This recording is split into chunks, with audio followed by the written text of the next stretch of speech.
printers, as I told them. All right. I wish I had a stand right on, so I'll have to, it's not professional to hold notes while you speak, but... Pile garbage cans on top of it. All right.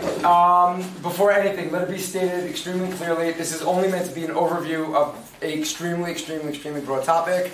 The full detailed version of what I'm doing here can be found in a series of 45 recordings amounting to about 35 hours of information. It is the longest series I ever gave in a Tivarie 2 years ago, to Shana Bet and all this stuff. So if you want details, you can listen to the recordings. I'll hopefully make the link available in the Shana chat. But this is just an overview. Okay. I'm on the wrong page. That stuff. Science. Okay, science puts forth a whole list of what we could call negative evidences against the Torah. Negative evidences are, phenomena that if they're true, then the author of the Torah is not God, because if it was God, we presume that God would not have made mistakes regarding these matters. And this is what I would like to discuss, how to approach these apparent negative evidences for the Torah. If we make a list of all of them, I would say there's 8, broad categories. And within the age, which I'll list in a second, within the age of the earth, there's another 8 or so, 10 just within the age of the earth alone. Now, going through Parshas, Bereshis, and Noach in logical order, okay, we have the age of the universe. Okay, these are the areas regarding which the Torah is challenged. The age of the universe, the age of the earth. The order of creation. Okay, as far as we know, according to standard cosmological theory, you first get a star and then you get planets. Whereas according to Bereshis, we've got a fully functioning Earth on the 3rd day, and the stars and all that stuff only comes on the 4th day. This is what we call the order of creation question. Then there is the origin of species, the origin of man, which is its own separate issue. That's all regarding Parshas Bereshis. In Parshas Noach, the flood. Okay, science will say that we have this evidence that the flood for sure did not happen. Then there's the Teva, which if you think about it for half a second, you realize that the circumstances of the Teva are completely unrealistic, and any animal that was living under those conditions for a year would drop dead probably in, a day. And the speciation of the planet after the Mabul. These are the 8 broad topics regarding which science attacks Torah. Now, within the age of the earth alone, we've got, and this is not an exhaustive list, it's just, a lot of the main points, there's even more than this. There is the face of the earth, okay? Just the shaping of the earth, the surface, the mountains, the ocean basin, all that type of stuff. Then there's the geological column. There's the distribution of fossils within the geological column. Okay, the very popular radiometric dating, okay, which itself has many different ways to do it. Carbon dating is one of the more famous ones. Okay, radiometric dating. Then there is rings in trees. Okay, add up all the rings in the trees, and even if no one tree goes past 5,780 years, but you can put trees together. Then varves in lakes, layers of sediment in lakes, which are supposedly annual. And if there's hundreds of thousands of them, well, I guess the Earth is at least hundreds of thousands of years old.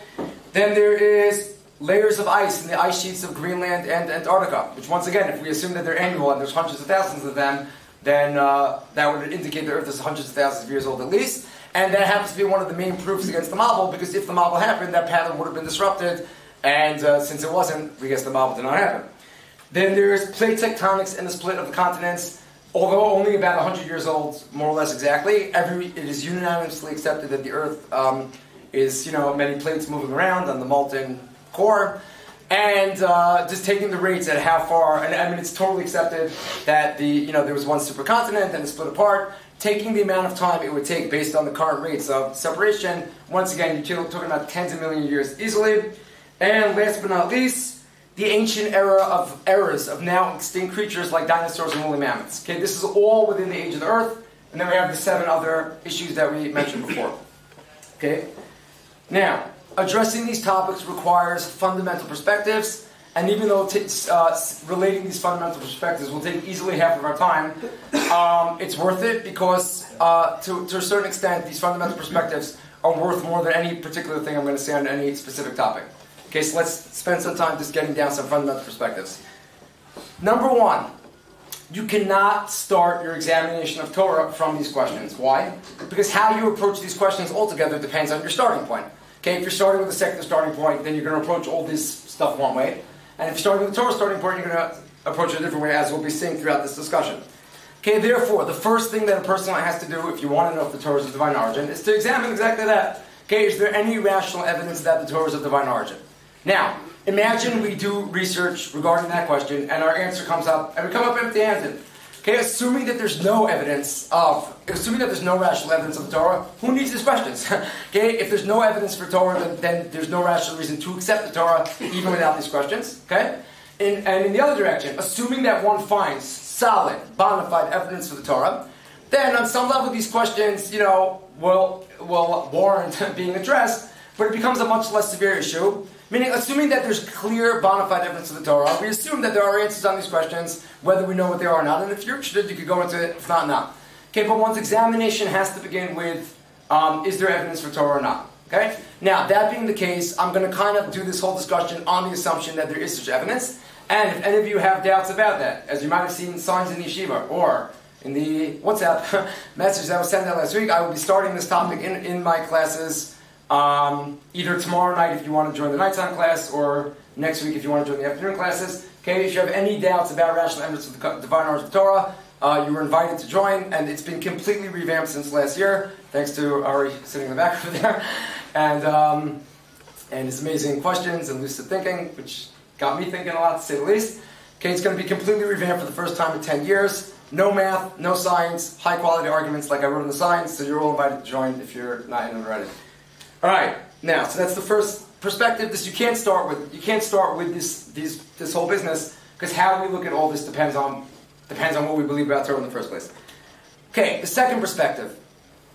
It freaks out some people. The thought of arguing with scientists, right, on anything, freaks a person out, and rightfully so, as I'll discuss shortly. But, and yet we're going to kind of do that somewhat in the next hour.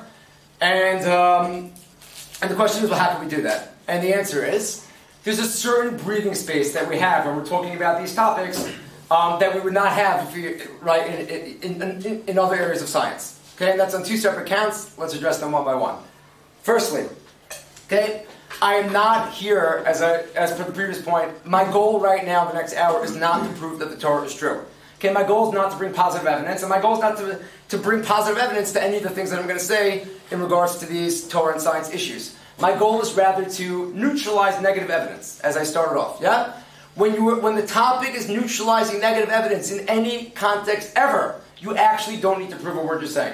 Okay, I repeat, when the thing you're doing is neutralizing negative evidence, okay, you don't need to prove anything you're saying, you simply need to provide a reasonable framework for what you're saying that's as equally reasonable as the alternative. Okay? Now let me clarify that point by point. Let's say I'm a lawyer of a murder suspect. Okay? If I want to prove my suspect's innocence, okay, so I have to prove it. I have to show that he could not have done the crime. He was in a different state when this crime, or he was in California when the crime happened in New York, and it's not possible that he did it. Okay, that's if I want to prove his innocence. If I simply want to get the police off his back and show that he might be innocent, okay, I don't need to prove his innocence. I simply need to show that there's another person who's equally as suspicious as my client. Okay? That's called neutralizing negative evidence. Now, here too, again, this whole discussion does not begin unless there's kind of evidence that Torah is true. Because like I said, if there's no such evidence, who needs the questions from science? Does anyone no reason to accept the Torah? So assuming that there is evidence that Torah is true, right, the topic here is neutralizing negative evidence. As such, I don't need to prove any of the things I'm going to say. I simply need to show that it's as reasonable, as logical as any of the alternatives. Okay? So that's one way in which we have breathing space to debate scientists in a way that we would not necessarily elsewhere. But when you say it's reasonable and logical, at the same time, these things have proofs. So Alright, so it'll be addressed. We can't do it in the abstract. Yeah. Valid question, but we gotta plug it into actual things. Now, on that note, of what I just said, and the concept of what I just said, we could sum up in advance everything that I want to discuss during the next hour, and that is, okay, my goal in the next hour is not, I repeat, not, to in any way declare that what scientists say about any of these topics is unreasonable or anything like that, okay? I simply want to show that whereas they say about their interpretation of the relevant phenomena, that it's the only one, I want to show you that's not the only one. Okay, we can approach all of these things just from a different perspective that's more consistent with the straightforward understanding of the Torah. And therefore, what they say is not the only way you can approach these things. Okay? Now, let me just expand on what I just said. For those of you that are in or have been in, whoever's here is presumably not in my class, because then you'd be downstairs. But for those that have heard my, were in my class last year, the older people here and so on, when it comes to atheistic Neo-Darwinian theory, okay, that detail called atheistic Neo-Darwinian theory, okay, as I point out in my classes, it is the epitome of non-science, it is a complete embarrassment to high school mathematics, and it's overall insanity. And as I've discussed in my classes, I have 7.5 years of correspondence with one of the biggest evolutionary biology professors in the world, that I'm right about all that stuff, okay? So when it comes to that one detail, yes, I'm going to actually claim that what's going on is insanity and not science, and as this professor, James Shapiro, and I have discussed with each other, what you will never find a topic anywhere in science to what people are being taught in the college classroom, and what the real big guns in the higher echelons of that science are discussing are just east and west. Okay, what a typical person is going to be learning if he takes evolution in high school, in college, and what the real big guns of evolutionary biology are talking about, east and west. So when it comes to that particular detail of Neo-Darwinian theory, yes, I'm going to claim it's insanity. Okay, in contrast to that, like I said before, okay, I fully acknowledge that everything science says on any of these topics it is a reasonable interpretation of the relevant phenomena. I'm simply claiming it's not the only one. Okay, for those that speak Hebrew, okay, it's not the only way to approach it. There are other ways to approach it. Okay, so again, the first perspective was you can't start with these topics. Second perspective is this breathing space to argue over here because we're dealing with the neutralizing negative evidence rather than bringing positive evidence. Next. Okay, if I ask all of you in this room, do you subscribe to the authority of science? For those that never, Joseph, do you subscribe to the authority of science? I don't understand, so I'm not really. Okay. Jonathan, do you subscribe to the authority of science? I assume so. No, Yoni. No, I assume so, right? Does every normal person subscribe to the authority of science? Obviously, okay, it's the same science that is responsible for all of modern technology, all of modern medicine. How bad would our lives be in a very straightforward way, chas v'shalom, if not for science? Okay? Do we all subscribe to the authority of science? Obviously. But why? Okay, why? Any suggestions? Because it's based on... It's based on Torah. No. So science. Why do you subscribe to the authority of science? Based on logic. Better than logic. Facts. Facts. What makes the facts? Experimentation. Oh, who said that word? Benji. Okay. Benji said the magic word. Okay, it is based on experiments, not just experiments. Experiments that anyone can repeat for themselves and get the same results. Proven. What? Right. That's hence that we call it proof. But what makes it proven? Right? It's proven because it's based on experiments that anyone can repeat for themselves and get the same results. And that certainly warrants our attention. Yeah? This is what we call empirical. Science is empirical. Empirical means based on experimentation. Yeah? However, yeah. Is that forever? Like, you're saying that all these are like facts, but we clearly see from like history that, for example, people thought the Earth was flat. Like, that was considered fact. That was right, but that was never based on experimentation. That was pure, guesswork. Okay, so but there's a different question you could ask, and that is, even within the history of empirical science, things for sure change.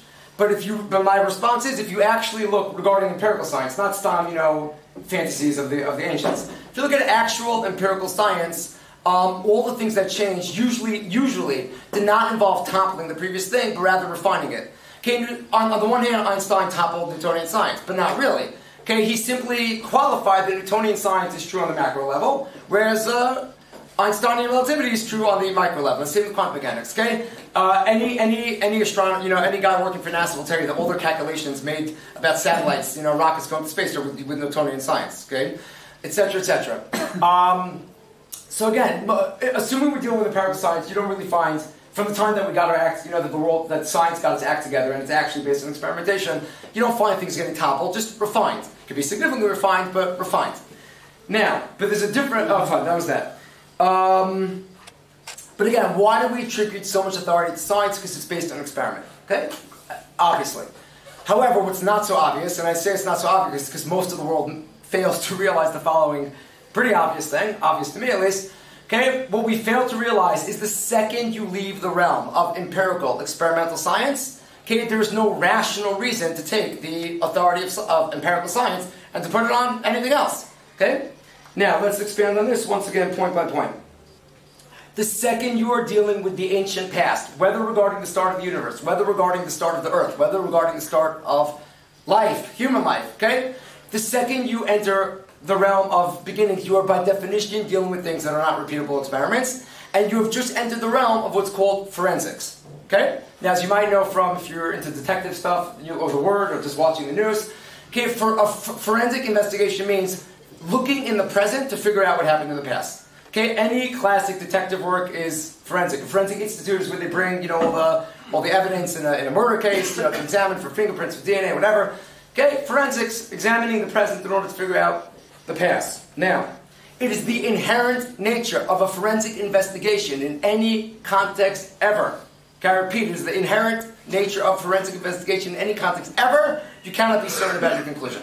Okay, you can't be certain. While preparing this outline, this morning or yesterday, I think it was yesterday, okay, I Googled wrong convictions, right? Examples of wrong convictions, and right away came up Wikipedia as an entry, list of wrongful convictions in the United States. There were dozens, if not over 100, I didn't bother to count, in the 20th century alone, okay?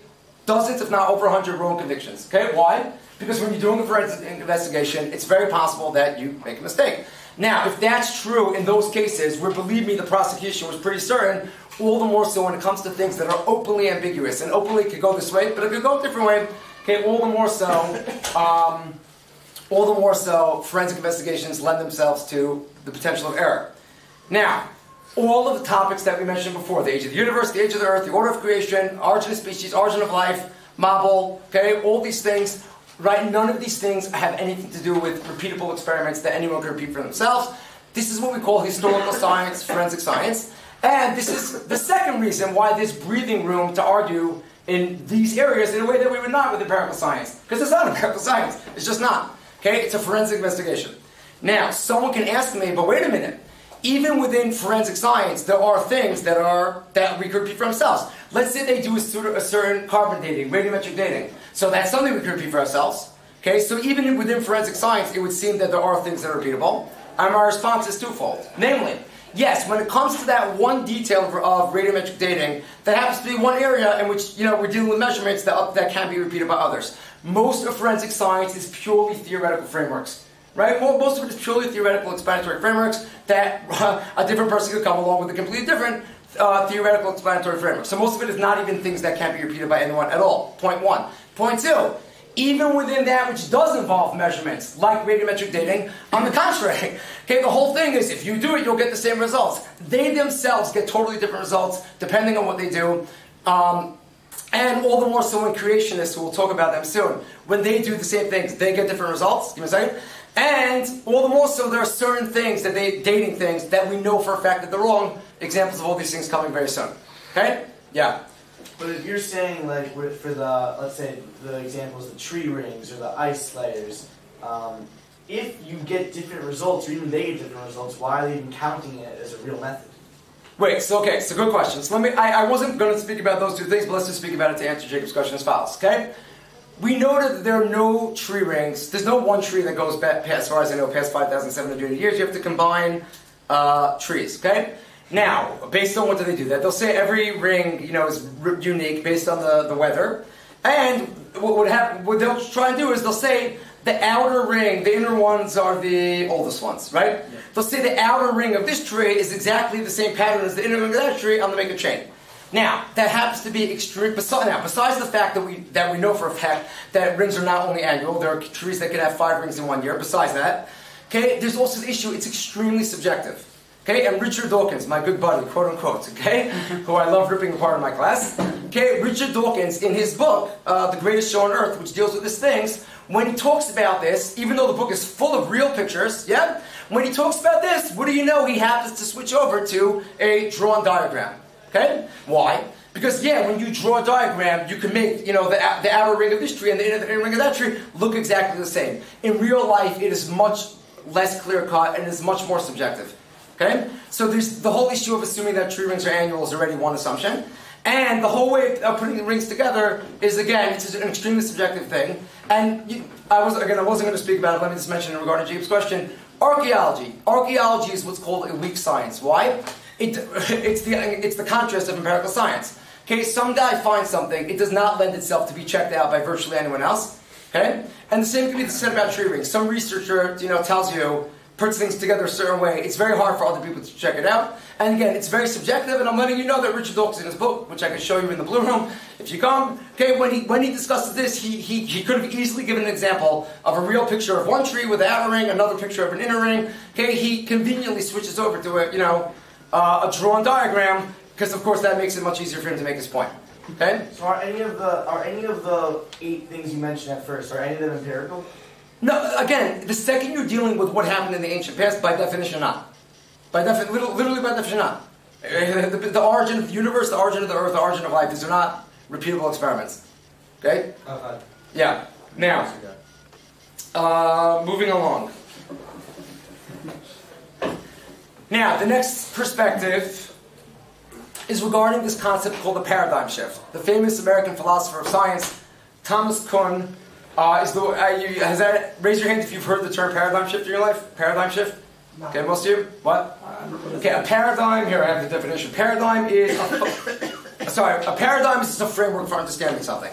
Okay, a paradigm shift is a fundamental change in approach or underlying assumptions. Okay? So Thomas Kuhn is the guy who wasn't, it's a phrase that's used so often, it's hard to believe that it's not that old, maybe, I don't know, 60 years old. Thomas Kuhn coined the phrase paradigm shift when society, right, or the world as a whole, goes over to a completely different way of looking at the world. Okay, a classic paradigm shift, a bit less than 100 years old. We used to believe that the universe, what's called the steady-state universe, and Edward Hubble, whom the Hubble telescope's named after, realized that the universe is expanding, and that eventually, developed further as the Big Bang. Okay, going from a universe that's just always been the way it is to an expanding universe that started with this little dot, that was what we call a paradigm shift. Now, it is a fact of history that paradigm shifts always go very, very slow, and that's even when there's no religious overtones at all. Okay, paradigm shifts go slow. We mentioned plate tectonics before. Okay, the belief, the whole idea that the Earth is really just these moving plates, that was a slow paradigm shift. Right now, in evolutionary biology, for those that are Shadowbank guys or alumni that are in my class, right now evolutionary biology is going through its own paradigm shift away from Neo-Darwinian evolution to a completely different paradigm, and these things go very, very slow. And then again, that's even when there's no religious overtones. Now, why? Why do paradigm shifts go very slow? Very simple. Okay, no one is interested in this, right? We have limited energy. No one is interested in completely changing the way they look at something. It's taxing. Okay. Notwithstanding what I just said, as we get closer to discussing the actual issues that I want to discuss, I'm going to ask everyone in this room to be open-minded about making a paradigm shift. Because if you're not, then there's no point in me speaking. Okay? Yeah, I want to do a paradigm shift over here, and unless you're open-minded to that possibility, we can't go really much further. Next, okay, which is going to be the final perspective, but it's got a lot of points, sub-points. What is the real issue over here? Okay, Torah and science, what are the real issues? Most Orthodox Jews that address any of these things, okay, they start with the assumption that whatever we've been told by the scientists is a fact, and most Orthodox Jews, right, go straight to the issue of, is it kosher to say that 6 days is not to be taken literally? Is it kosher to say that Adam was the first person with a soul, but his body was descended from the Neanderthals, through the whole evolutionary process. Okay, again, most Orthodox Jews are dealing with, is it kosher to say? And now, if you say that type of stuff is kosher to say, it obviously makes it a lot easier to deal with these questions, because you just basically could just accept whatever scientists say and adjust the pshat accordingly. Okay, so if it's kosher, if that's the topic, and you do accept that it's kosher, then the whole thing's relatively easy to deal with. Now, I myself, for years pondered this question of what's kosher to say, and only as recently as about 2 months ago, thanks to Benji Broll over here, did I actually become a lot more lenient regarding this particular question. Why? 2 months ago, Benji made me aware of an unpublished chapter written by the great Rav Aryeh Kaplan. Okay, if you've not heard of him, Rav Aryeh Kaplan, besides being one of the real pioneers of deep Torah, not even one of them, like the pioneer of deep Torah in English, he was a complete master of the entire Torah, revealed and hidden. You look at the sources in his book, okay, it's simply unreal, and the computer was his brain. Okay, he was a complete master of Kol Torah Kula, Nigla Nister, etc. Now, Benji sent me an unpublished chapter from his book. It's available online. I could give it to anyone who wants. From his book, The Handbook of Jewish Thought, which in his own eyes was his masterpiece. And in it, Rav Kaplan states clearly that as far as he's concerned, And by the way, he wasn't just a Gaon in the entire Torah. He was a scientist. Okay, he was on the list of who's who in physics. At the time, in the 1960s, he was the youngest person to ever work as a physicist for the American government. Okay, at that time. It could be that others have matched him since then, but he wasn't just a giant Talmud Chacham, he was a scientist. Okay? And he felt, and he speaks to that clearly in this 7-page chapter, he felt you could fit what's called deep time. Deep time is the idea that the universe is 13.8 billion years old, the Earth is 4.5 billion years old. He felt you could fit deep time into Bereshis, and that you could fit evolution into Bereshis. Now, one of the things that made me more lenient about this whole thing is the particular way he does it. In my opinion, it just fit in the psukim better than others. He sticks the 13.8 billion years. He goes 6 days to 6 days, but then he's in between that and Adam, he sticks in the time, whatever. I'm not going to go into details now, but he does it in a way that just fit in with the psukim better. Okay? Now, between that and his absolutely impeccable authority, okay, I am personally willing to accept right now, okay, on January 5th, 2020, that it's acceptable and kosher to, if you want to approach Bereshis like that. Okay? However, Rav Kaplan wrote that in the 1960s. Okay? He wrote that in the 1960s at a time when it was impossible to know that it was impossible to research anything for ourselves at all. No internet, no creation science that I'll be talking about soon, nothing. Okay? And therefore it makes sense that his starting point was, okay, well this stuff is true, how do we fit into the Torah? And within that context he said what he said. Okay, we are now holding 50 to 60 years later. And what? Is it exactly 60 years? Well, I'm not sure exactly when in the 1960s he wrote it. Okay? So somewhere between 50 and 60 years later. And we have to ask ourselves now, some 50, 60 years later, okay, a much more fundamental question, and that is, forget is it kosher or not, okay? Is the question really a question, okay? Now, here lays the difference between Orthodox Jews that deal with this stuff and a group of people called the creation scientists, or for short, creationists. Okay? And let's just talk a bit about the creationists. What are creations and creations? Yeah, I'm going to explain it right now. Yeah, okay. Yep. Okay, son? Alright, now, creationists are, on the one hand, they are Christians, okay? And notwithstanding that Christians have no problem dropping every halakha in the Torah, because Yoshka said so, and if Yoshka said so, well, that ends it, right? Notwithstanding that, when it comes to Parshas Bereshis and Noach, they officially believe in it, and they're very dedicated to defending it, okay? And even though, and so basically these are Christian scientists who are out to defend Parshas Bereshis and Noach, okay? Whose books I have on the table here, we'll look at it shortly. Now, even though secular scientists literally love attacking creation scientists, you're not real scientists, you're pseudoscientists, blah, blah, blah, you're biased and so on, okay, it is ridiculous because, as you could see in the books for yourselves, these people are PhDs, masters, right, master's degrees, exactly like their secular counterparts. Okay, many of them, the better ones, PhDs, okay? Now, so to some attack them, you're not real scientists is baloney, they're real scientists, they're PhDs exactly like the secular counterparts. Now, what is the difference between the creationists and the Orthodox Jews in general that are dealing with these things? As I touched upon, okay, the Orthodox Jews are generally going to be starting off with the starting point that there is deep time, because that's what the scientists said. There is, human evolution, regular evolution, because that's what they said. And how can we reconcile that with the Torah? In contrast, creation science, right, will say, where did you guys get this from? Okay, based on what are you saying there's deep time? Based on what are you, accepting as a bona fide fact? Human evolution, animal evolution, all evolution, etc. Okay, and this is their goal to act. What does science say? You can check it out for yourself, right? Their goal is to rise to the challenge and check it out for themselves. Now, creation science, I googled it yesterday, officially started in the 1960s. I wouldn't even pay any attention to anything from the last 20, anything before the last 20, 25 years. When again, the ability to research things for ourselves was highly limited. I wouldn't even ignore that. But if you take, let's say, the last 25 years, the last 20 years, and it's only getting stronger. It's tremendous. Okay, you go through these books. Every book you see on the table, I've been through cover to cover, except for one of them, which I only got recently.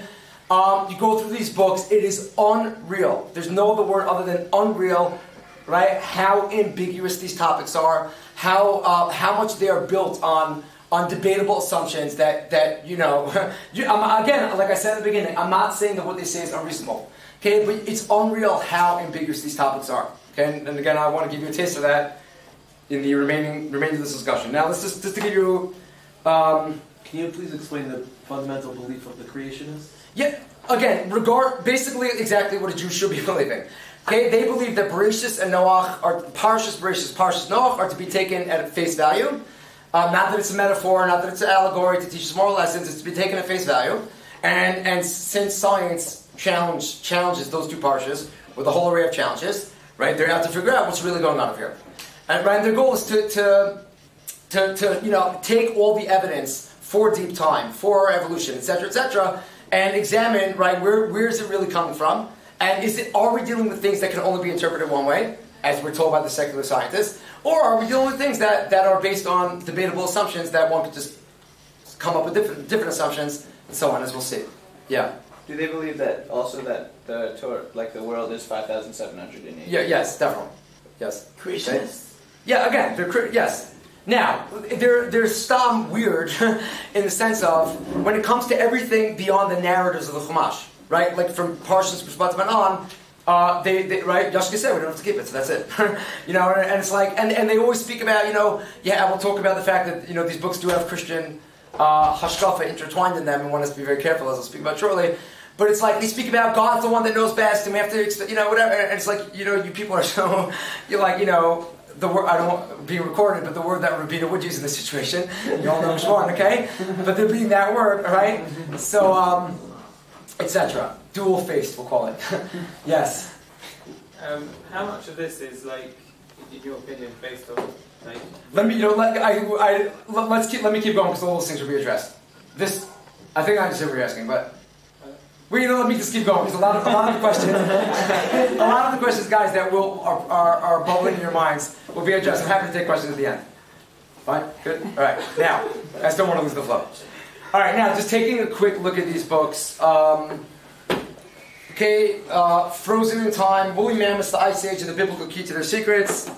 Rock Solid Answers, The Biblical Truth Behind 14 Geological Questions. Be aware, a book like this, okay, most of the authors in this book are PhDs, extremely dry and technical. Okay, most of you are not have the patience to sit through even one page. Okay, I went through them cover to cover, but they're they're very thorough. Okay, 2 books about human fossils. Bones of Contention, a creationist assessment of human fossils, and the updated version that just came out this year, a similar title, Contested Bones. This is the only one that I did not read cover to cover because I just got it. Geology by Design, again, very dry and technical, because like I said, the list I gave of ancient Earth proofs was not an exhaustive list. There's many other geological phenomena. Now, one by one, they'll go through them one by one, right? And they'll say, where are they coming from? Where's the other side coming from? Are there other ways to look at things? Flood fossils, right, are the effect that the flood would have had on fossils, okay, the Mabul. This looks like a kid's book, it's far from it, okay? Dinosaur Mysteries and Challenges. How the Genesis flood makes sense of dinosaur evidence, including tracks, nests, eggs, and scavenged bones.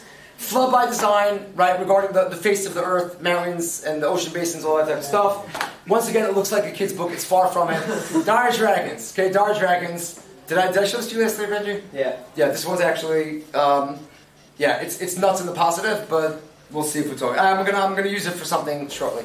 What else? Deep Time, the Deep Time Deception. I just finished this this week, actually, I think. Okay, the Deep Time Deception also just came out this year. Now, as you see some of these titles, you might be getting an inclination to read these books, and therefore, as I touched upon not long ago, okay, let it be stated clearly, every one of these books, or maybe with one exception, either has a plug for Christianity at the end of it, or, right, I think the most thorough book over here of this pile is this one called Bones of Contention. Okay, to say that I'm not exaggerating when I say that the author is aware of every single human fossil ever. Okay, I was just a human, 8 fossils, older than Neanderthal, but he's literally aware of every fossil. In that sense, I think it's the most thorough book on the table. It is also the most Christian. He interweaves, whatever the word is, Christian, plugs for Christianity, I guess you could say, throughout the book. One is to be very careful to read these books, unless you have total clarity that Christianity is just through and through idiocy. You have to be careful to read these books. If you want to achieve such clarity, speak to me after the class. I'll tell you what to read. Okay, you ever read that thing already, by any chance? You have it still? Okay, but anyway, whoever's on my email list, you just got something recently about it, whatever. But I don't want it to be on the internet. whatever. Those that know what I'm talking about, know what I'm talking about. Anyway, whoever wants clarity regarding Christianity should come to me after the class. All right, now, but again, if you don't have that clarity, it's a bit of a risk to read these books. And this all raises the obvious question: if I believe that these people are idiots regarding their Christian belief, and I actually definitely, that's probably the right word, I believe they're idiots, okay? So the obvious question, is why am I accepting what they say and all this stuff if they're so stupid regarding their standard religious beliefs? And the answer is very simple. Okay, if a Christian tells you 1 + 1 = 2, do you say, well, you're a stupid Christian, I'm not going to listen to you? Or do you say, well, 1 + 1 does equal 2, so I guess I'm going to listen? Okay, obviously you would say, well, 1 + 1 does equal 2. Okay, I don't accept this book, these books because of who they are. If I was going by who they are, I would specifically not accept these books. Okay, I accept these books because of the inherent power of what they say. I would go so far as to say that regarding this stuff, the logic is virtually flawless. Okay? Now, one has to see these, one has to, like most books out there, you have to read them to really appreciate that, or at least hear my recordings. But I would go so far as to say that notwithstanding how silly they are in their religious beliefs, and how you could take their own, you could take their own logic, right, in these books and use it to literally destroy the entire Christianity. Why? Okay, what did I say I'm going to do today, right, and following their lead? I'm going to take things regarding what secular scientists say it's the only way to look at it. I'm going to show you, no, we could look at it a different way. And as they scream 5,000 times, since we could look at it a different way, you have no proof to your secular way. That's like the bottom line of all the books. Okay? If so, there goes the Christian religion. You know that pasuk's going in Yashka? Or it might be going in Yashka. It might be going in Yashka. Okay? You know that Jesus walked on the Kinneret? Right? Or maybe that was told to people that had no way of examining it. You know that Paul really converted to Christianity after being a big anti-Christian? Right? Or, once again, that was just presented to people that had no idea what Paul's past life was, in which case that proves nothing. Okay? Literally, once you take this very way of looking at things, there goes all evidence for Christianity. Baruch Hashem that they do not realize how they literally approach all this, how they approach all these things, right? In a way that if they approach Christianity that way, that would be the end of the religion, because we would not have this literature, but fortunately, they are blind to their own hypocrisy, and we do have this literature. Anyway, but that's, again, I don't accept the literature because of who's saying it. I accept it because of its inherent value, which can only be appreciated on some level if you go through it. I'll try and give you guys a taste as we in the next 20 minutes. One or two other things before we attack actual issues. Yes, a simple limud schus. Okay, why? In my opinion, they do a better job than Orthodox Jews. Okay, now that I've read the books and now how I see they approach things, I think they do a better job. A simple defense of my fellow Orthodox Jews regarding why they haven't done this job is very simple. Okay, Christians have a lot more time than any Orthodox Jew. Okay, they have virtually no mitzvah, and they certainly have no mitzvah Talmud Torah. They have absolutely nothing burdened in their time. Yet they have time. They simply have time to deal with these things. Michael Ord, that I think 6 of the books on the table are from creation scientist Michael Ord. Michael Ord has spent over 30 years on understanding the Ice Age in a flood, Mabul context, understanding all the dinosaur stuff. Okay, who has 30 years? Okay, who has 30 years for that? Add to that the fact that there are these creationist organizations that fund full-time research, right? Now people are able to, this is their job, this is their career. Okay, there's no Orthodox Jew is able to do this. Okay, so it's I don't blame any Orthodox Jew for kind of assuming that what we hear is true and so on. But now that we have this, it makes a lot of sense to me to bring this into Judaism. And my source for that is the Rambam. Okay, says the Rambam, Hilchos Kiddush HaChodesh, at the end of Perek Zayin, after a lengthy chapter of complex calculations based on Greek works, the Rambam notes, right, he goes, you're asking me why am I quoting all these Greek works? So he goes, first of all, the Jewish texts about these things have not come down to us. But at the end of the day, why am I quoting Greek works? Says the Rambam, I'll read it in Hebrew and translate. Since all of these things are based on clear proofs, they have no doubt. And there's no room to even question any of these mathematical calculations. Right? We don't care who wrote it. Who cares who wrote it? Says the Rambam, whether it's prophets, whether it's goyim. Okay, since what they're saying are clear-cut calculations that there's nothing to question, we accept it. Because anything that the reason was revealed, v'noda amitaso, and its truth is known, b'raya she'em be'em dofi, with proofs that have no question, anu somcha la'isha amro shelimdo etzaraya. So we rely on the person who's saying over that proof. Okay, this is totally the basis for me to bring this stuff into Judaism, since whatever they're saying is inherently solid. Okay? Again, I'm not saying that they're right and the secular things are wrong, but it's at least solid as an alternative, right? Which is all we need when we're neutralizing negative evidence. Okay, that being the case, I see no reason, and because they're doing research that I can never do, okay, it makes sense. Not only is it okay to bring this into Judaism, I think the time has come to do so.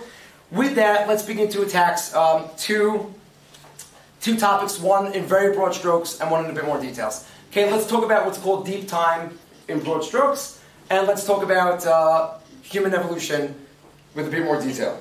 Simply because it's something that lends itself to a 20-minute discussion, whereas the other things just don't. Like I said, this is a 45-class series for those that want to go through the whole thing. Alright, now, regarding deep time, please notice follows. The age of the universe and the age of the earth are two completely different things. They have nothing to do with each other. The age of the universe has to do with starlight. Okay, the amount of time that it would take the most distant stars to reach the Earth. Right? Why? The universe has to be at least as old as the oldest thing in the universe. So if the most distant starlight takes 13.8 billion years to get there, then we presume the universe is at least 13.8 billion years old. In contrast, the age of the Earth, like I said, is a whole series of relatively independent proofs based on geology and fossils. Now, in contrast to virtually all the other issues, when it comes to the one issue of the age of the universe and starlight, I actually don't think the creationists have anything good to say. What could be said about that, if so? Okay, a very nice approach, which I've always held by, is the one that you're by definition not hearing right now, because that's the approach being set by Gerald Schroeder downstairs right now, but you're here, you're not there. It's nice, it's kosher, it does not fudge the psukim, it's nice, okay? It's just like whoever's downstairs can hear this recording. If you want, you could get the yeshiva, I believe, will post the recording of Gerald Schroeder thing.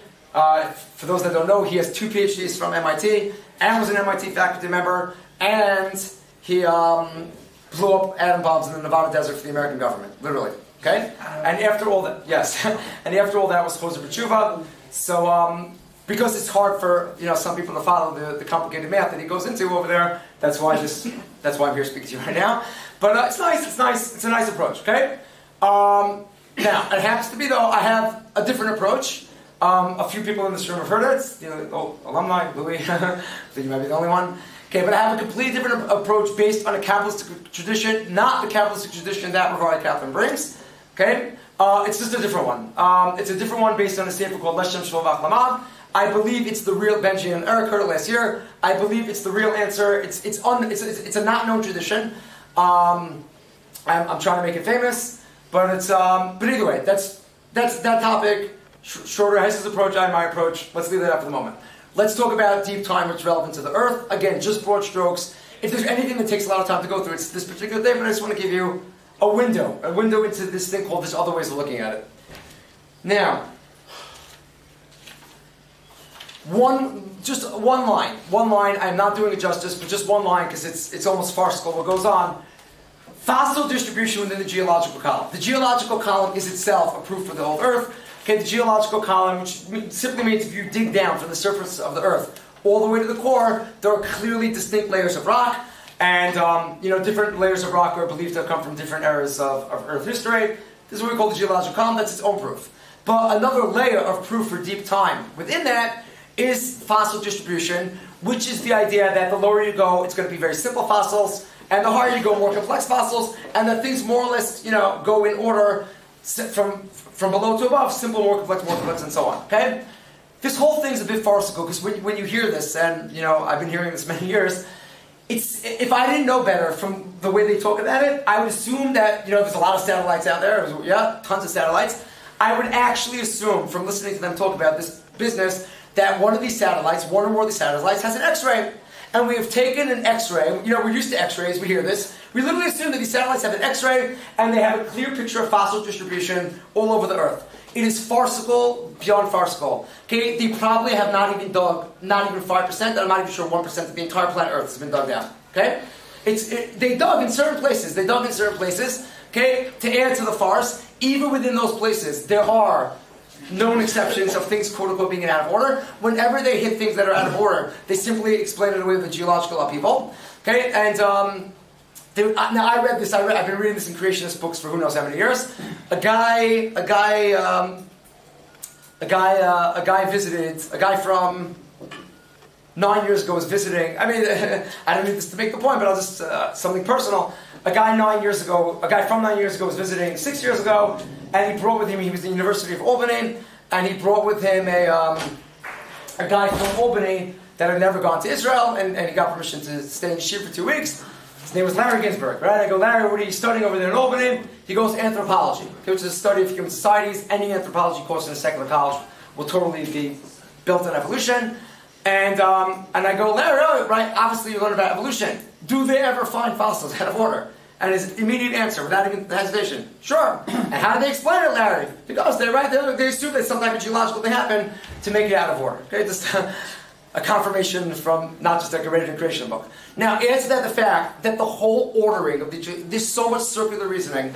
Okay, they label the whole labeling of the layers of the geological column. Okay, were labeled long before modern day techniques even allowed us to really know what's going on over there. Charles Lyell. Charles Lyell. Charles Lyell is considered the father of modern geology.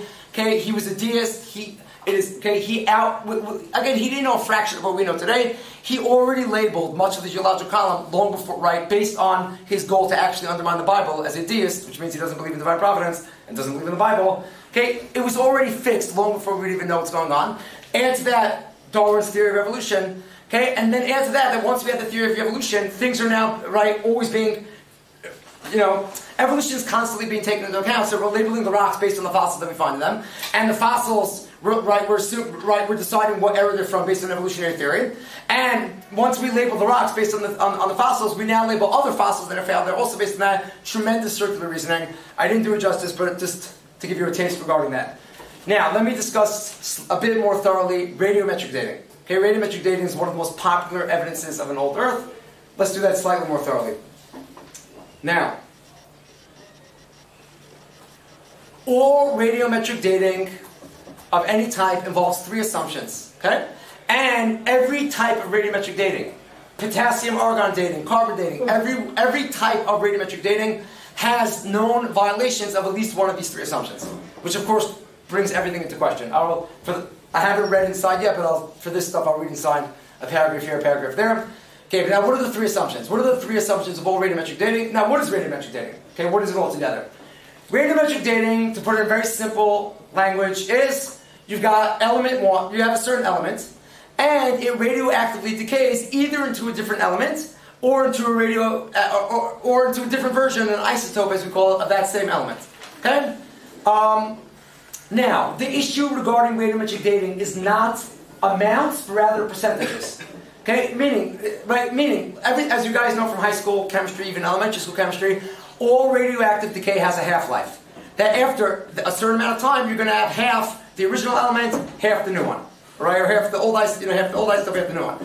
Now, so if 50%, if it's 50% the original element, 50% the second element, we know that it went through one half-life.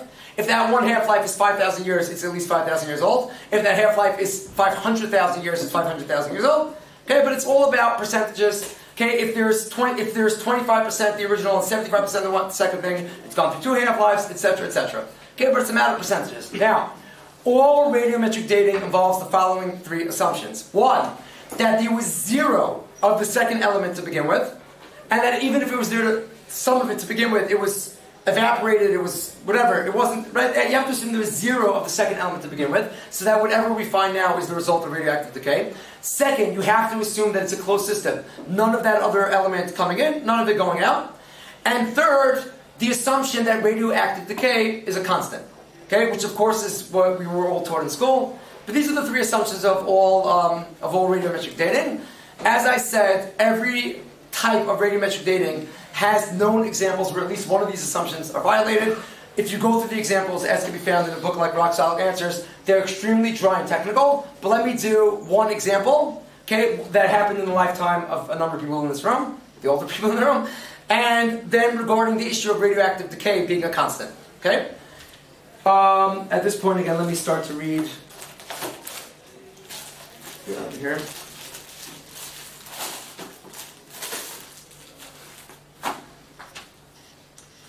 Page 8.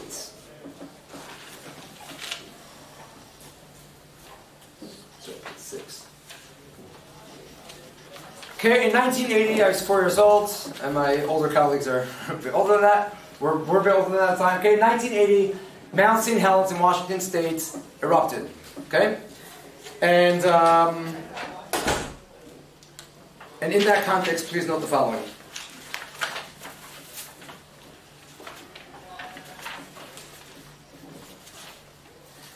The second example is the lava dome that formed in the crater of Mount St. Helens in Washington State. The dome formed in 1984 and crystallized in 1986, which is the actual age of the rock. Okay, whatever's in this lava dome comes from 1986.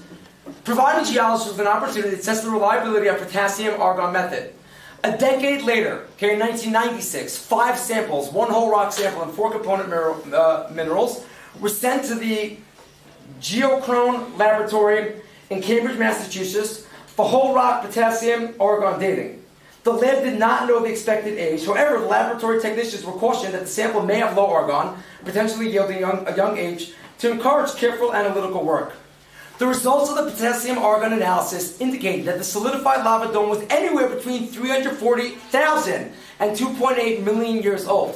Furthermore, different crystals within the same rock sample yielded different ages, all of which were dramatically older than the true age of the recently formed lava dome. This is something that we know was misdated by hundreds of thousands, if not millions of years. Why? Very simple. Okay, it was assumed that any argon in the lava left. I'm not enough to I can't explain the chemistry, but left, evaporated, whatever the right word would be, before that lava crystallized. Right? And upon realizing that these measurements are obviously wrong and examining why they're wrong, okay, it was discovered that much of the argon was still there. Right? Meaning it was assumed that, well, this argon is the result of half-lives and radioactive decay, which would involve, right, all these hundreds of thousands of years. Okay, then it was realized that argon was there the entire time. Okay, that's one example of something that happened, in relatively recent history regarding potassium-argon dating. Now, regarding radioactive decay. I'll be honest, I read something over here, and I'm like, it can't be. And I Googled it, and it was exactly like he said, and I'll read it all to you right now. In The Deep Time Deception, he writes as follows. 6, page 4.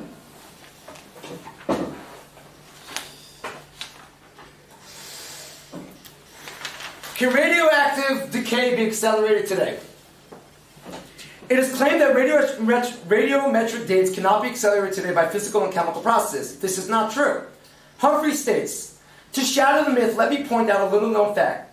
Researchers have repeatedly changed nuclear decay rates in the laboratory. For example, one survey of the scientific literature cites over 24 experiments reporting changes in nuclear decay rates, changes caused by chemical or physical environment of the decaying nuclei. Most of the rate changes cited were between a few tenths of a percent to a few percent, but several were greater than 20%. More recently, a researcher reported a change as high as 40%. Okay, that was a quote. Now the author continues, researchers may not have conducted their experiments under extreme enough physical or chemical conditions, but if they could, accelerated decay may be much greater. There are indications that radiometric decay rates can be changed by the environment hundreds of times the 40% Humphreys mentioned. One experiment, if true, claims to have accelerated the decay of the radioactive element thorium by 10,000 times. Due to secular science's bias towards deep time, it is somewhat surprising to learn, and listen to this line, that there are dozens of reported experiments that succeeded in changing the rate of decay, and yet secular scientists generally ignore them.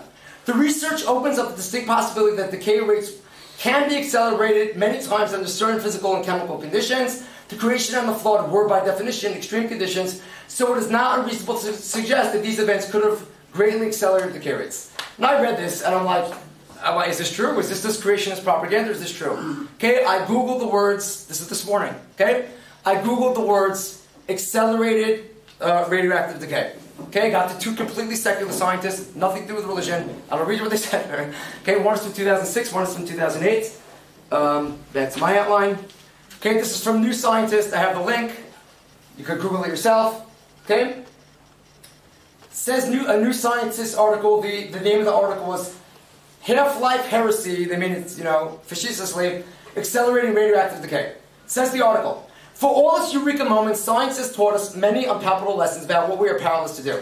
Meaning, for all that science has made us realize we can do, science has taught us a lot of things that we cannot do. And there's little we can do about radioactive waste from nuclear reactors that will be a health hazard for generations to come. Radioactivity cannot be tamed. All we can do is bundle the waste somewhere safe and wait for it to decay away.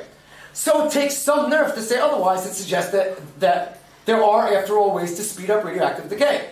Yet, that is exactly what Klaus Rolfs, R-O-L-F-S, a physicist at the Ruhr University in Bochum, Germany, is doing. His dramatic claim is that by encasing certain radiotypes in metal and chilling them to close to absolute zero, it ought to be possible to slash their half-lives from millennia to just a few years. He says it's time to rewrite the defeatist textbooks that insist we cannot alter the pace of radioactivity. Says this person. And when I was studying physics, my teacher said nuclear properties are independent of the environment. You can put nuclei in the oven or in the freezer or any chemical environment, and the nuclear properties will stay the same. This is not true anymore. If Rolfs is right, it could have profound implications not just for nuclear waste management, but also for understanding the Earth's interior and measuring the age of the universe. That was the first link that came up. Can I stop here? Okay. Yeah. Okay, the second, I just went to the second link. Right? It's right there. Google it. This was Physics World. PhysicsWorld.com. I have no reason to believe that these are religious in the slightest, right, to say the least. I'm taking from the last paragraph in this particular article. Meanwhile, the Purdue researchers have just found yet another example of the decay rate annual modulation, this time by a U.S. scientist who was investigating the decay of plutonium-238 beryllium in 1990. Okay, said one of those researchers. What our data are showing is that the half-lives, or the decay constants, are apparently not fundamental constants of nature, but appear to be affected by solar activity, says some researcher named Fischbach. To summarize, what we are showing is that the decay constant is not really a constant. Again, I'm just opening your eyes. Things are not so straightforward, and that's regarding that. Now, to add another insight, okay, of something you for sure never heard. Something that I don't think we've ever been told ever is just like there's a list of evidences for deep time on Earth, there's a list of evidences for a young Earth. Okay, I will read the entire list. We do not have time to go. I'll go into one of them, the dinosaur tissue. Okay, because dinosaurs, everyone likes dinosaurs, right? But I'll read you the list. But I would say, just like there's a list of 8 things proving deep time, there's a list of 8 things proving a young Earth. Okay, and it's very eye-opening how the secular scientists deal with these evidences. Okay, here's the list. Whoever wants to read more about it, you come to me in Yeshiva. Okay, soft dinosaur tissue along with dinosaur blood cells and vessels, hemoglobin and proteins, DNA, tissue, and microbe survival. The oceans aren't salty enough. There's a certain amount of salt going to the oceans and leaving the oceans, and given how much salt is in the oceans, right, it cannot be as old as they say that it is. Decay of the Earth's magnetic field, which would have decayed completely if the Earth was as old as they say. Mutation rate in humans, which would have accumulated to the point that we wouldn't be here right now. Helium with zircon crystals, which is too complicated to explain. Carbon-14 and coal. Okay, according to secular science, all coal is compressed plant matter, all coal in the world, from a secular point of view, is between 15 and 350 million years old. Okay, all coal in the world. Now, carbon dating. Okay, you cannot carbon date something past 100,000 years, because after 100,000 years of carbon decay, the amount that's left is negligible and so on, right? All coal in the world, I repeat, all coal in the world has carbon. Yet, like them, it's 15 to 350 million years old. Okay? Now, to be sure they have their excuses, which we'll discuss in a minute, but that's that. And last, decay of short period comets. Comets should not last. And if the solar system is able to say there should actually not be any short-term comets, in order to deal with that question, a guy named Oort literally made up something called the Oort cloud. I remember learning about it in elementary school as a fact. Okay, the Oort cloud was a guy made up by this guy named Oort to explain how comets are constantly replenished, because comets should not be around if the solar system is as young as, it should not be around if it's as old as they say that it is. Okay? Now, let's focus on dinosaurs. If you've never heard this, when I said in the beginning, you've got to be open-minded to a paradigm shift. Right here, right now, it's very relevant. Google everything you're saying. I had Emunah day in my Shana. Okay, whatever they said, we swallowed. Yeah, you had it probably even your Shana. Yeah, it remains covered because young. Okay, now whatever you're saying, Google it. Check everything I'm saying. Who should you Google regarding what I'm about to say? Mary Schweitzer. Okay, let me just read this inside, and I will show you colored pictures regarding what I'm going to talk about right now. It's right there on the web. It's well known. These are not my chidushim. Okay, but if you've never heard it, you're going to be like, huh? It's going to sound like a bit like Jurassic Park or one of these types of things, okay? Page 204. Can you like to talk about the soft tissue thing? Yeah. Okay. In the mid-1990s, Mary Schweitzer, a student of the famous paleontologist, quote-unquote, dinosaur Jack Horner, was studying thin sections of T-Rex bones under the microscope at Montana State University. Then, as she describes, this is a quote of Mary Schweitzer, she is not a believer in the Bible. Okay, she's not a religious person. The lab filled with murmurs of amazement, for I had focused on something inside the vessels that none of us had ever noticed before. Tiny round objects, translucent red with a dark center. Then a colleague took one look at them and shouted, "You've got red blood cells, you've got red blood cells." Skipping to the bottom. Then in 2005, Schweitzer announced a further sensational discovery in a different T-Rex bone after the mineral matrix was dissolved. Using the chelating agent EDTA, some soft tissue remained. This included what looked like transparent branching blood vessels that were elastic, containing microscopic structures that looked like red blood cells. They even had nuclei like those of modern reptiles, but unlike mammals, where the cells start off nucleated, then lose their nuclei to become bioconcave discs. 2 years later, Schweitzer found the protein collagen in the T-Rex bone and followed it with the discovery of collagen in a hard ressort bone, dated as older than the T-Rex, right, at 80 million years rather than 65 million years. Yet, analysis of collagen stability shows that it would only last 2.7 million years at freezing point under the most favorable preservation conditions, meaning she found something that the most it could possibly last is 2.7 billion years old, even though it's believed that dinosaurs went extinct 65 million years ago, and even to preserve it for 2.7 million years would have to be at almost absolute freezing and perfect conditions. At 10 degrees Celsius, the limit was 180,000 years, and 15,000 years at 20 degrees Celsius, dinosaurs were supposed to live in a warm climate. Now, in this book are actual pictures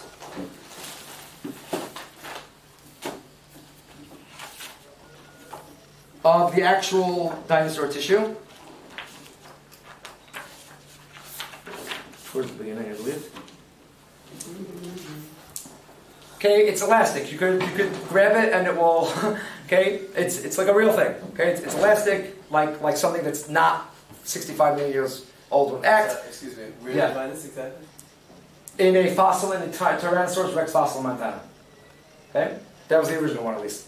Now, what does the secular world have to say about this? Okay, and then I'll use that to make the point I want to make. Yeah, no, I just want to make sure I finish. Let me just make sure I finish on time. Because by 6, it's my clock is good. It's 5:43, 5:44. Then just make sure I get finished. What does the secular world have to say about this? The deep time deception, page 10.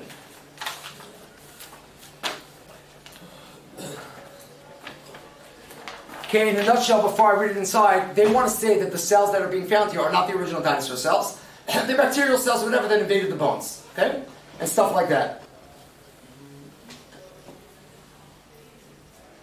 Hold on. What page? Page 10. Here. Evolutionary scientists are so adamant about the millions of years that they refuse to accept the implications of dinosaur soft tissue. They're desperately trying to find some mechanism that will preserve all these soft tissues for many millions of years. Meaning they can't deny the existence of these things, and Mary Schweitzer herself checked it out 17 times when she first discovered it because she couldn't believe it herself. Okay? Their goal is to find a way that it could have lasted, right, as many millions of years as they say. Two ideas are that the soft dinosaur tissue is nothing more than a bacterial film that takes on the appearance of the original tissue, or that the tissue was preserved through chemical reactions with iron. However, none of these attempts come anywhere near solving the problem of how unmineralized soft tissues can survive more than a few thousand years. The bacterial film hypothesis is proven false by the fact that scientists have been able to extract and sequence original proteins from the fossils that do not match bacteria.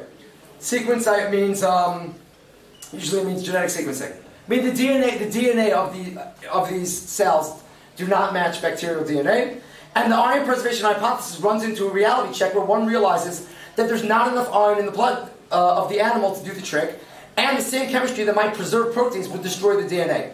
The clear-cut deduction is that D-time does not exist. Now, I just want to make one point. I spoke about one of the 8 young Earth proofs of dinosaurs. Okay, what do the secular scientists do with this, as we just saw? Whether we just said what they say, we just said the refutation. I don't care. Okay, I just want to point out one thing. What do? They, from their direction, try and neutralize the negative evidence. Yes, there's dinosaur tissue that apparently lasted 65 million years, right? Oh, but we can explain it like this, we can explain it like that. Where have we heard that before? That's exactly what the creationists do in the other direction. Yeah? And just like regarding all 8 of these things, okay? Just like all 8 of these things, okay? Regarding, we said carbon and coal. Just like they come up with other ways that carbon got into the coal, even though coal is 50 to 350 million years old. Yeah? Okay, well, we've seen this before. This is exactly what the creationists do regarding deep time. And my question is, if they could do it in that direction, why can't we do it in that direction? Of course, in both cases, you can't discuss it in the abstract. In both cases, one has to examine what they say regarding the young Earth proofs. One has to examine what the creationists say regarding the old Earth proofs. Okay, but just realize they do the same exact thing in the other direction. Now, we clearly have to move along. Let me jump over to human evolution. How much more time do you need? 7, I'll try and do it in 7 minutes. 35 class. Can I ask these staff members, your guys are waiting for you? Sorry, you'll have to get to 7.5. Somebody else? They're on the way up. Sorry. That's fine. I guess they'll never believe in God. Pull your guys in for the last 7 minutes.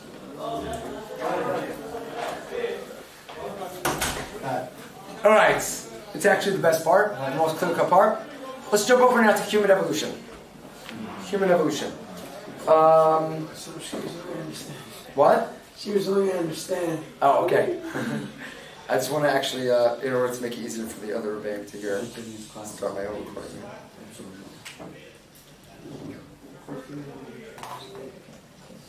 Alright, human evolution. Alright guys, let's go.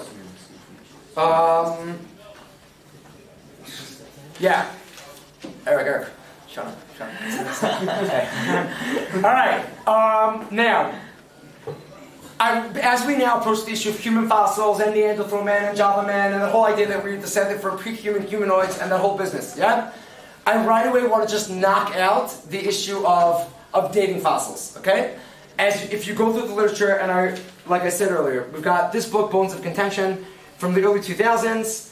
We've got the updated version called Similarly Sounding Contested Bones from this last 2019. It's not an exaggeration to say that these authors are aware of every single study of every human fossil that has ever taken place in modern human history. Read it, you'll see for yourself.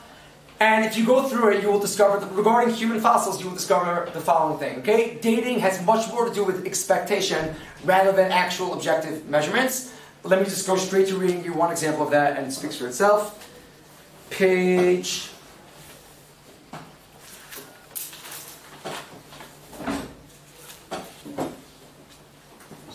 Three, 4.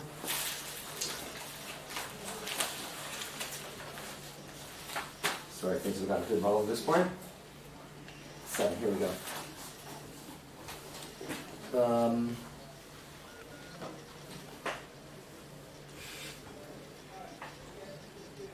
Page 7.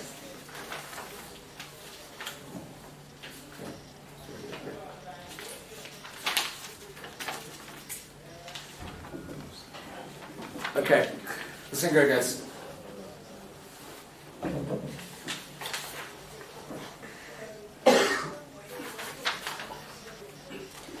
It is difficult. It is difficult to challenge the harmonized dates. I mean, one of the bigger challenges for creationists is, let's say a fossil is dated by different dating methods, right? And it all comes out the same day, but that would seem to be a bigger challenge, okay? Maisa Shahaya Kachaya, here's a true story. It is difficult to challenge the harmonized dates because of lack of published dates. Right, so the author is saying it's altogether hard to challenge back because it's hard to know what really went on.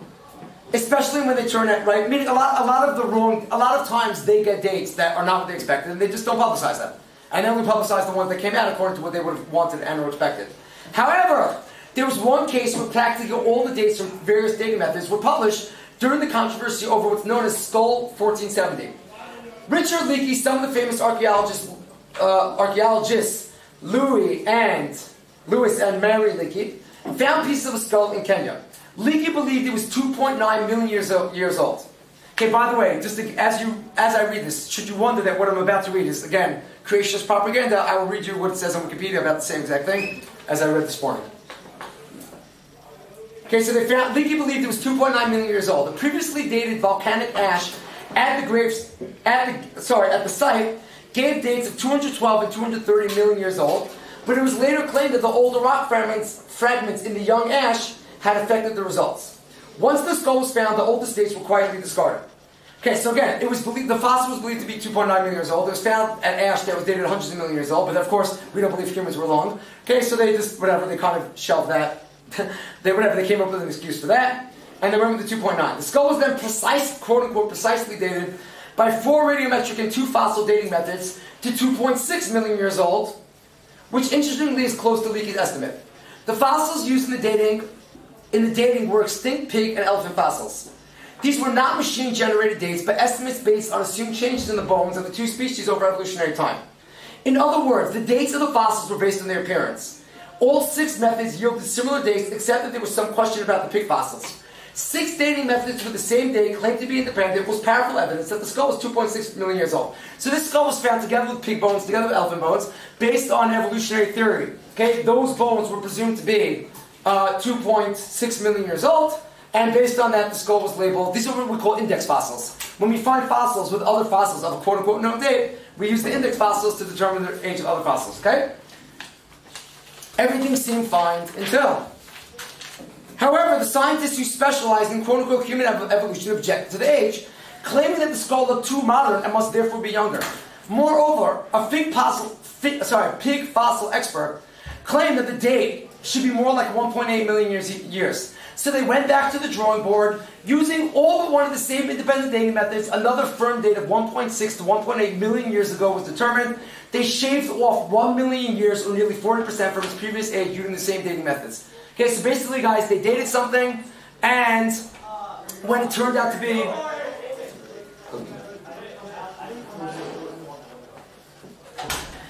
they dated something, and when it turned out to not fit in with other things, they redated it and got the age that they needed. Okay? The manipulation of dates and dating methods was revealed only because the controversy was out in the open and published in the scientific literature. It is very likely that innumerable other examples exist behind the scenes. No truly independent dating method apparently exists, and it is clear that the dates can be manipulated. Marvin Lubenow, right, author of this book, documents the controversy with his excellent appendix to the first edition of his book, appropriately named The Dating Game. A summary of the controversy can be found online at creation.com. I will end this section with some words of wisdom from Lubenow. Okay, so the following is a quote from that book. The study of the 10-year controversy in the dating of the KBS tuff, which is an ash layer associated with the skull, is tremendously revealing. Whereas the public is led to believe that these dating methods are highly objective and accurate, the scientific literature itself reveals that they're highly subjective. There's no question that rock samples are often manipulated to give desired results. The pigs won. In the 10-year controversy over the dating of one of the most important human fossils ever discovered, the pigs won, meaning the pig fossils just made us change how we did the human fossil. The pigs won over the elephants. The pigs won over the potassium-argon dating. The pigs won over the argon 40 to argon 39, known as argon-argon dating. The pigs won over fission track dating. They won over paleomagnetism. The pigs took it all, but in reality, it wasn't the pigs that won, it was evolution that won. In the dating game, evolution always wins. Right? We keep doing things until we get the things that we want. Now, should you say that, again, this was some piece of creationist propaganda, I Googled this morning Skull 1470. The official name of Skull 1470 is Homo Rudolfensis. Okay, that's the entry on Wikipedia. I quote from the beginning over there. The skull was at first incorrectly dated at nearly 3 million years old, predating the Homo habilis species. Since then, the estimate has been corrected to 1.9 million years. Okay, the bottom line facts are right here on Wikipedia. Of course, they don't go into any of the background of what made them change, but right, it's right here on Wikipedia. Now, and it's again, once we knock out dating and we understand that it really is a game where things are dated based on expectations, that allows us to knock out another thing, and that is one of the most confusing things for nice Orthodox teenagers like yourself, and that's this whole Neanderthal man business. Yeah, Neanderthals. Now, I really don't have time to go into it. There's only so much I could go over time. It is a fact, it's in the books. Go Google it yourself. Okay, Google Neanderthal on Wikipedia. Every single thing more that we learn about Neanderthals makes us realize they were simply a branch of humans. They interbred with humans, they acted like humans, they were humans. And even in the secular literature, the way that they make them appear now is basically like humans. Let me just read you one word What does that prove? What? And what does that prove? Very simple. Originally, we discovered. Let me just read you one paragraph about Neanderthals just to understand what the Havamina was and what the Maskana is. Neanderthals, a valley in Germany where the original fossils have been found. Nearly 500 Neanderthal skeletons have been discovered at 124 sites located in Europe, the Middle East, and Western Asia. The primitive distinctive feature of Neanderthal skeletons involves the shape of the skull, which is typically elongated front to back. Like if you look at the side view, it's just long like that. The result is a pushback forehead which exposes strong brow ridges, a push forward lower face, a reduced chin, and a slightly enlarged occipital bud, i.e. a slightly bulge at the rear of the skull. The brain case of the Neanderthal was large, typically larger than most modern humans. Now, when this was discovered, it's not like exactly the way we look. It was felt these are our evolutionary ancestors. Okay? The more it's realized that these are simply a branch of, right? It's just a branch of humans, right? Right now, take all the human shapes around today. It's pretty varied.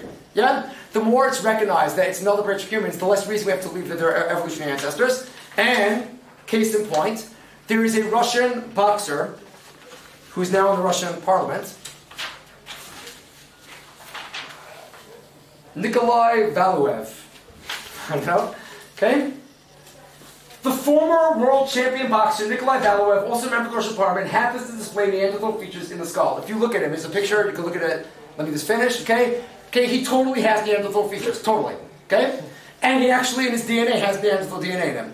Okay, the point is, right, they're a branch of humans. It's a branch of humans. We have no reason to believe they live side by side with humans, and they're, they interbred with humans. And we disregard the times that. What? And we disregard the dating that they found. No, again, first of all, again, I'm not doing it justice, but yes, we're disregarding the dating because it is a dating game. You have to read the literature to appreciate what a dating game is. It's a dating game, okay? Now, there's someone else, Java Man, who's officially known as Homo Erectus, is more of a transitional thing. It has been noted that the Java skull, okay, does not in any way resemble an ape skull. It's not that it's half man, half ape. It's not symmetrical. The whole skull is not symmetrical. It's been noted that the Java skull from a place called Java is much more evidence of a diseased skull than of being half man, half ape. And because all the skulls of Homo erectus come from what we call hunter-gatherer societies that lived in isolation, okay, and that interbred within each other, the shape of these skulls could completely be explained by what's called genetic Mutation. Not mutation. It's another word. Isolation. Something like that. Got it over here. Hold on. Yeah, wrong one. I think degeneration. But it's like what? Anyway, but again. We're dealing with things that are easily explained by understood phenomena. There's no reason to believe that these are evolutionary ancestors. That's that. Now, the grand finale. Okay, if we push aside the dating game, we push aside supposed evolutionary ancestors that were actually just humans. Okay, if we push all that aside, we are left with the evidence for evolution itself. And I think perhaps one of the single strongest ones is what we call the hierarchy of species. Okay, final thing, guys. Okay, grand finale. Take all living things alive today and all things that we know through the fossil record, and you can line them up in a hierarchy. Okay, simple, a bit more complex, whereby the more complex things incorporate them into simpler things. Yeah, you can arrange everything like that. We've all seen pictures. Now, that is not only true in the phenotype, which is what we observed, it's true in the genotype. Only in the last 20 years, when we have what's called genetic sequencing, can we appreciate that the genes of all living things could similarly be lined up with a similar hierarchy. So it's not just that things look like they have a hierarchy, they genetically do. Yeah? Now, that would seem to lend itself to the idea that we have evolved one from the other, and I want to end off by giving you a completely different way of looking at that. Okay, completely different way of looking at that. Now, comes along the pillar of Kabbalah. That's something else, it's so late. Super quick, okay? Before I deal with this, please note the following. Okay, the following are three things that we anyway agree with. Yeah? Number one, as I discussed in my classes, do living things have a mechanism to evolve? Yes. In my class, I point out that it is impossible that should exist without, and it's what we call an intelligent designer. Call him God if you want. Okay, but do living things have the ability to evolve? Yes. That's fine. Okay? Whatever. I can give you a paper that I wrote about it if you want to read more about it. Point two. Does the Torah have a problem with a single species through evolutionary mechanisms branching out to be many species? No. How do I know? because I won't read it inside, but it's in this sefer. One of the most famous midrashim is Pirkei de Rabbi Eliezer, from Rabbi Eliezer that you have in Mishnah. Rabbi Eliezer, okay? Says Pirkei de Rabbi Eliezer, there are 365 land species, 365 water species, 365 flying species. How many are there really? Millions. Rav David Luria, writing in the 1800s, he died before Darwin published his book. So whatever he's writing has nothing to do with Charles Darwin. Okay, writes Rav David Luria. And he died in 1856. I assume this was...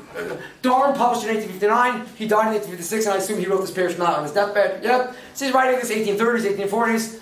Asked Rav David Luria, how could the Medrash say there's only about 1,100 species? There's so many more. And his answer, okay, the Medrash is talking about the generic, what we would call in modern lingo, the generic ancestor species. But as a result, says Rav David Luria before Darwin, as a result of food, occurrence, and habitat, those 1,100 species branched out to be many species. Okay? So do we have a problem that... Now, of course, if you would have asked him what's the mechanism, he would have said, I have no idea. Okay, and this is something, the mechanism of evolution is something that we understand much better in the 21st century. Okay, but the point is, and it's not mutation, for the record, it's not mutation, this is the whole 21st century paradigm of evolution, but not for now. But again, so do we have a problem that living things evolve? Okay, assuming you understand there's an intelligent design environment? No. Do we have a problem that a single species branches out through these evolutionary mechanisms? No. Okay? Going a step further. Is it possible that evolutionary mechanism, right, can we agree that it's able to mamash get a lot of stuff? We can agree. Why? Because what's possible and what it is are two separate discussions. Okay, and here's a metaphor for that. Imagine you're in the Nativari dining room. Okay, imagine that Chaim Al-Fassi hands out, or Asi I guess is more appropriate, Asi is the one that hands out the food. Imagine that Asi hands out the food bucket brigade style. Okay, you got a row of 100 people. And Asi hands, now usually bucket brigade you hand to the last guy first. Okay, but let's do it that he gives a plate of food to the first guy, puts it down in front of him. Asi then gives a plate of food to the first guy who passes it on to the second guy. Okay, puts it down in front of him. Gives it to the first guy, gives it to the second guy, third guy, and so on. Now, imagine that the 99 out of 100 people have got their plate of food, and the 100th plate of food is being passed along. Yeah? Imagine that the 99th guy is in the process of handing that plate of food to the 100th guy. Is there a process over here by which the 100th guy can get the food? Yeah, sure. Okay? Okay, but what? Imagine that Chaim Al-Fassi, or Asi, right? Asi calls, well, actually here Chaim Al-Fassi makes more sense. You'll see here. Imagine Chaim calls out to the 100th guy, Shmuel, I didn't realize it's you. Shmuel Al-Fassi, my cousin, right? I didn't realize it's you. Now that I realize it's you, it's inappropriate for me to hand out food via these other 99 people. I want to give it to you myself. Okay? Even if you say that evolutionary mechanisms can actually account for, right, a lot. Again, all with the understanding that there's an intelligent design behind it. Okay, but even if you say that evolutionary mechanisms can account for, a lot of evolution, it doesn't mean that's what happened. Why? Man is the crown of creation. As Derech Hashem says, the entire creation is for man. It is totally conceivable that even if evolutionary mechanisms exist, nevertheless, Adam Rishon was created directly because of how special it is. Okay? But again, so we have no problem with the mechanism of evolution. We have no problem with the idea that species branch out. We have no problem that the mechanism of evolution that was made by an intelligent designer is very powerful. Okay, but it doesn't mean that that's what happened. And we therefore come to this one issue, well, what does the hierarchy of species tell us? And let's end off by simply giving you a different way of looking at it. Comes along this sefer, I do not have time to read it inside. Okay, sorry, first the Arizal. Says the pillar of Kabbalah, the Arizal, that God, right, the great Kabbalist of Sfas 400 years ago, God always works with the transitions. Okay? Some of them I'll use his examples, some I'll use examples more familiar to us. Says there is between mineral and plant, we have algae. Here, coral. He goes coral. I haven't looked into coral to know what, whatever, but coral. Between plant and living, a more animal-like creature, I would give the example of Venus flytrap, a carnivorous plant. Okay? And says the Arizal, I have a very colorful svarim, Uben hachai v'madaber hu hakof, and between a regular creature, God always works with transitions, and a person is a monkey. Now, the Arizal 400 years ago did not mean to say we come from monkeys. He meant to say that a monkey is a conceptual transition between a typical animal and a person. Comes along the Hasidic giant, the Bnei Saskar. Yeah. Comes along the Hasidic giant, the Bnei Saskar, okay, with Tzvi Melech of Shapir of Dinov, mid-1800s, okay? And he's talking about Chol HaMoed. And says the Bnei Yissaschar, the same thing. God always works with transitions. Between a regular weekday and Yom Tov, this Chol HaMoed. Between the written Torah and the oral Torah, this Kriyuk Tiv. You know, sometimes it's written one way and we read it a different way. Okay? And says the Bnei Yissaschar, this is like what the Arizal says, that God always works with transitions. Okay? He then quotes the Arizal and he throws in parentheses that are worth millions for our discussion. Who would imagine that the Bnei Yissaschar on Chol HaMoed, talking about Chol HaMoed, is going to enlighten us regarding how to view evolution. Says the Bnei Yissaschar, literally in parentheses, all of this is Hakol Hitvadas, to make known, Ulhigalot, and to reveal. All of this is to make known, okay, that one God created them and one former formed them. Why am I getting so excited? Okay? Let me ask you all in this room a very simple question. Even Yosef was hard to follow, okay? Yosef, okay? To prove the point. Yosef, what is more of a sign of oneness? Oneness. If things are choppy, if there's a flow. Flow. Okay? Says Bnei Yissaschar, why is it that God created a world of transitions between mineral and plant, coral, between plant and animal, Venus flytrap, between animal, right, and humans, monkeys, and of course between those, there's many further transitions. Says Bnei Yissaschar, why did God create a world of transitions? Right? Very simple. Okay? God is one God, on the one hand. On the other hand, God's created a very diverse world. Okay? God wanted a world of diversity. Okay? On the second hand. On the third hand, God wanted His oneness to be stamped on that diversity. Yeah? How, Yosef, okay, how do you stamp oneness on diversity? Right? You've got this whole array of different things. How do you stamp oneness on that? By making a flow. By making a flow. Okay, says the Bnei Yissaschar, right? That is why there is a flow. From a rock to a human and everything in between. God wanted His oneness to be stamped on this world of diversity. Yeah?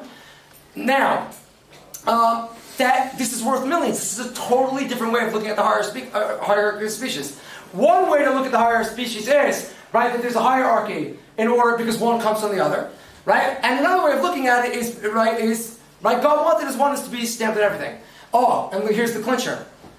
When the Bnei Yissaschar is talking about God's oneness being stamped on the natural world, is he talking about what we see, or is he talking about the genes? Again, what? About what we see. What we see, right? God wanted us to look at the world and see a flow. Okay, but we know that the phenotype is rooted in the genotype. Okay, external features are rooted in genes. Which means to the extent that God wants there to be a flow in the phenotype, there'll have to be a flow in the genotype. Okay? So of course, chimps and you have relatively similar DNA. Okay? To the extent that God wanted that chimp to be a conceptual transition between you and an animal, and the animal to be a conceptual transition between it and whatever's before it, yeah? Of course our genes have that same flow. Okay? But again, does it mean that we come one from the other? It might mean that, and it might mean this. Yeah? Okay? And this really brings us full circle. Okay, is the Bnei Yissaschar's approach to the hierarchy of species the right one? It's a secular interpretation, right? That we've evolved one from the other. Wrong? I'm totally not saying that. Okay, I'm simply saying that we have here a phenomenon that you could look at their way, you could look at it differently, and that's all I've been trying to say the entire time. And if you want to go through all 45 classes, you will hear detail by detail by detail that every single thing has the same ambiguity. Okay, they tell us there's only one way to look at things. It's simply not true. Okay, they could look at their way, they could look at our way. It's all a matter of starting points. Okay, it's all a matter of starting points, which is why you should not start your examination of Torah from this topic. Okay, rather start it from itself. Is there rational evidence of the divine of Torah? And a reminder, you can join my class, right, if you want more of that. Now, you can appreciate what I said at the beginning. If you're not willing to make a paradigm shift, you're going to laugh at this whole discussion. Okay, but right. The fact that something is novel doesn't mean it's wrong. Okay, we have to be open to paradigm shifts like any other paradigm shift. Let me just make sure I don't forget anything. Yeah. Okay, one last point. Yes, do I believe that what Ari Kaplan said is kosher? If he said it, believe me, I'll accept that it's kosher. Okay, but what does science teach us? Science teaches you to stay up to date. Okay, science teaches you that as we get more information, change what you believe. If so, okay, it has come time for Orthodox Jewry to update itself. Okay? It's not like the 1960s when Kaplan wrote that, and we had no, right, evolution was at the height of its power. Okay? And we couldn't research anything, we couldn't question anything. It is 50 to 60 years later, we know that things are ambiguous. Okay? Far more than Kaplan would have even imagined. Okay? And now that we know that this is ambiguous, I don't see any reason to come on to stretches, right? Embrace this. Why veer from the simple meaning if there's no reason to? Because their proofs are niche. Not because they're ambiguous. They're ambiguous. Okay, and this is what I wanted to convey. Hope you enjoyed. Wow.